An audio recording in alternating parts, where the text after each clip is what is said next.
I think it's worth the money if you're going to have big tires and you're going to be off-roading. If I was just a mall crawler, I wouldn't do it. But when I was in Moab last year, the steering pump overheated a couple times.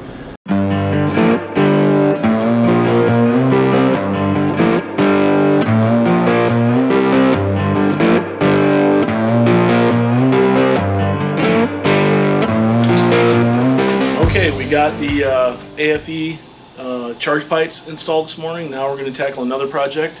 We're going to tackle the Apex steering boost kit.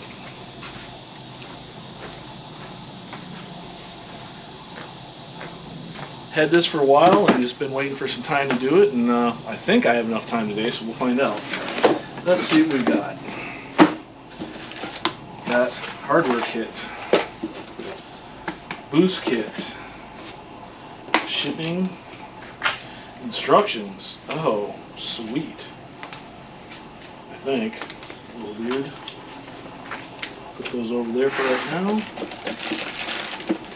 We've got tube and the cooler. So they redesigned the cooler, and it's quite a bit smaller than the other one. Doesn't have the logo on it, and it's going to mount in a different place, so you don't have to worry about all that room right behind your winch and bumper.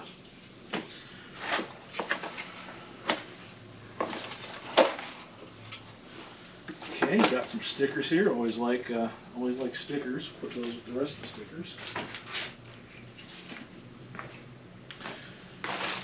Okay, we got our mounting brackets.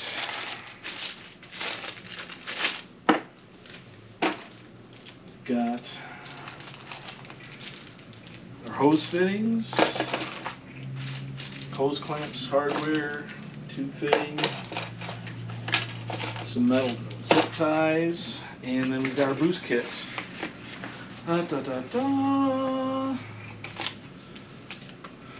Instructions, and there we go, and there's the winner right there. So let's see if we can get this thing installed and get it to work. So we got the Apex steering kit all in, and we just left the gauge sitting right there so we can see it and check it from time to time. It really wasn't too bad. You do want to, if you do this install on an eco diesel, you are going to want to remove the hot air charge pipes, the turbo. That's the AFE aftermarket charge pipes that we just put in today. Probably be a little bit easier to take the stock ones out, but we'll let you know how this works. Okay, we finished the install on the Apex steering boost, and I did not video really any of it because it turned out to be a bear.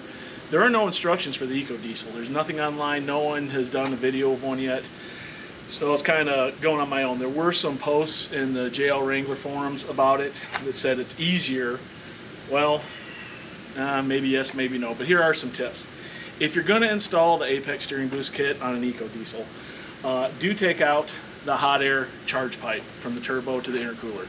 That's going to give you a lot more room to get to the high pressure side. I was not able to get the electrical connectors off. I got the clips out on one. I even took the clip, came all the way out, and I still couldn't get both of those off there. So I had to do everything with the pump in, and it can be done. You're going to have to disconnect the low pressure hose in order to do it. Once you've got that, you can twist it and you can get the spring out and get everything in there.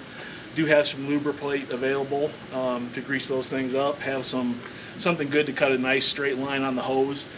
You are going to want to take your passenger's fender off, so make sure you have some extra clips, because I broke all but two, I think. And don't forget the two bolts there that attach it. I forgot one, and I may need to have to buy a new inner bracket. We'll see how she holds up. But all in all, if there had been a video to show just exactly how to do it, I think this is a two maybe 3 hour job max. I actually had my 6-year-old inside turning the steering wheel. Once we need to jack up the pressure, I got it set to about 1700 psi, right around there, and it just turns smooth as silk sitting here on crappy cement. So so far so good. Obviously we'll see how it drives. Earlier today I also did the Apex hot and cold air charge pipes. We'll see how that does, see if it gets the turbo working a little bit cooler. Anyway, thanks for watching. We'll let you know how it works after we get it out on the trail. Okay, well, we got the new Apex steering boost kit in, and just sitting in the driveway, wheels turn like it's sitting on ice.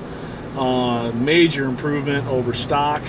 And driving, drove it today. It's the end of the day today. Been driving it all day. Ran a few errands, put about, I don't know, 50 miles on the Jeep, and the steering, definitely no negative effects. I don't know that it improved driving at all. I've got pretty good steering components under the Jeep. I've got all Yeti HD components, including the Griffin drag link and the Fox 2.0 steering stabilizer. So, you know, it steered pretty well while we were moving anyway, but just trying to move the wheels while parked sucked. Aired down on trails, trying to make tight turns sucked. Got the PSI set to about 1700. Hopefully I'll be able to hit some trails this weekend, but so far so good. Love the Apex steering boost kit. Highly recommend it.